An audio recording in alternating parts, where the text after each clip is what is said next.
I love Pac-Man, and when I hear a new game is coming out, I get excited. Pac-Man's one of the most iconic video game characters of all time, but there was something about this release that seemed familiar.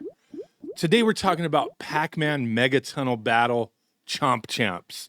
So Bandai Namco, they did give me a copy for purpose of review, and this one kind of flew under my radar. I didn't realize this was coming out. It came out today as of this video going live. And Pac-Man. I mean, every Pac-Man game that's in the maze can seem kind of familiar. But I was like, wait, didn't this game come out before? And yes, it actually did. This was a Google Stadia exclusive. Originally, it was just called Pac-Man Mega Tunnel Battle, and it released on November 17th, 2020 for Google Stadia. So nobody played it, apparently. But it's now out on multiple consoles, PC, it's, out for everything. I'm playing it on the Nintendo Switch. This game, I'm conflicted. I'm not going to lie. I really enjoyed it. It's a lot of fun, but I'm conflicted. Why am I conflicted? Because it's an online-only game. It costs $20 for the standard version. There's also a deluxe version that comes with some costumes and extra mazes that you can get. But beside that, none of that really matters. I mean, the game is online only. Everything that you can unlock is pretty much just visual. It's just cosmetic. There's not really anything that you unlock that changes the gameplay, because then it would give, unfair advantage to people. So it's just the visuals, different mazes based on different themes. You have Halloween type theme, standard Pac-Man mazes, stuff based off of other Namco franchises. But the way this game plays is, like I said, it's online only, and it's a battle royale, essentially. You're playing up to 64 players. And the whole point is to get the most points, be the last man standing, level up, in elimination mode, unlock ranked mode, and rinse and repeat. Keep leveling up, keep collecting the in-game currency. That's the one good thing is, I don't see anything here where you have to spend extra money to buy things in the game. It's just, like I said, the little cosmetics stuff, hats, glasses, things like that, and then different maze themes. That's all you unlock. But the reason I'm conflicted is not just that it's a paid online-only game. I mean, with that, my problem comes in with that, you pay for an online-only game. Is the game going to be, kept online forever? It came out on Stadia. What happened to Google Stadia? The game no longer exists on Google Stadia, right? So that's always my fear with a game that is online only and you have to pay. If it was, a free-to-play game with some minor, you could buy cosmetics, that's one thing. But when you're buying a release, it's only $20, but is it going to last forever? Are you going to get your $20 worth out of the game? For me, I received a review code for this game, but, after seeing the videos go live today from Nintendo, PlayStation, everybody putting the trailers out, I would have been intrigued, where I probably would have spent the $20 to play this game. I jumped into it, and I've had a lot of fun. Like I stated, it's online only.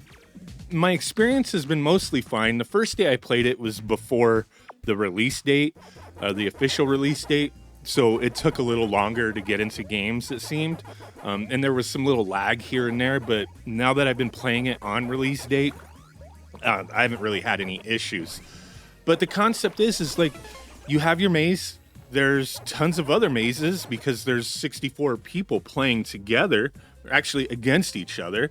And there'll be doors that unlock that you can go to other players' mazes. And what's the point of that? Sometimes you might get a challenge to, hey, go eat a pellet in another player's maze, or eat so many, pellets, that kind of thing. There'll be different missions or objectives that you can do. You don't have to do them. You could just stay in your maze.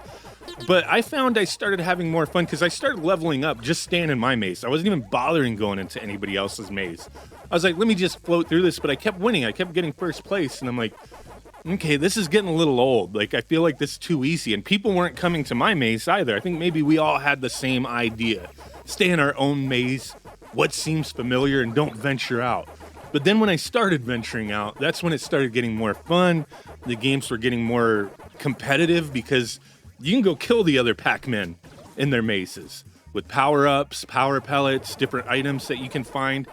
You can bank items that you find. There's tons of tutorials you could play through to kind of get the grasp of how things work, because while it does seem simple, and it is simple, there is quite a bit going on here at the same time with the different power-ups and then, all the other players out there. But how long is this going to hold my attention for? I'm having a blast playing it over the last few days, but it's like the same thing every time I play. Like, yeah, you eventually go into ranked matches, but it's the same thing as just the normal non-ranked matches. Just now, hey, you're going for, a ranking on the leaderboards type of thing. There's not much that seems to be changing up here. Everything is constant. It's just the different people you're playing. And maybe, things will get mixed up because players will come after you, and now you're trying to strategize, like, oh, let me go to this player's maze and eat all his power pellets and then chase after him and try to eat him to knock him out. And I've been seeing a lot of people saying, Pac-Man 99, died for this game's sins type of thing. I've seen that posted quite a bit, and I just kind of laugh because, man, I love Pac-Man 99. There's more to this game, I think, than Pac-Man 99, but which is more fun? Like, I had fun with that. That was just kind of a pickup. Like, I didn't have to pay for it. It's part of Switch Online at the time anyway. And I had a lot of fun playing that. And that was just kind of like, okay, every once in a while, it's just available. Like, I didn't pay for it. It's just a perk of paying for Switch Online at the time. Let me jump into that, play a match here and there. I had a lot of fun with it. And I'm having a lot of fun here, but it's just like, how long is that going to last? There's not much changing. It's the same match every single time you play. Nothing really mixes things up. It's Pac-Man. It's pure in a battle royale format, but I just fear, like, for the price, it's not crazy expensive. I'm glad this isn't a $40, $50, $60 game. Like, nobody would buy it at that price. But I just fear it's not going to last. It's people are going to not have fun with it after a while. You're going to have a harder time finding matches down the road. Like, maybe in a few months. I mean, I don't want to be negative, but it's just kind of the thought that I have. Like, hey, if I want to pick this back up in a few months after I've kind of got bored of it, hey, maybe they'll change something with it. And then you go back, nobody's online. I don't know. Like, it's a possibility. But yeah, there you go. Pac-Man Mega Tunnel Battle, Chomp Champs. I'm having fun, but I'm conflicted. It's $20 available now if you want to grab it. Like I said, interesting, fun game, but the lasting appeal here, I'm concerned with that. But thanks for watching. Let me know what you think. Bye.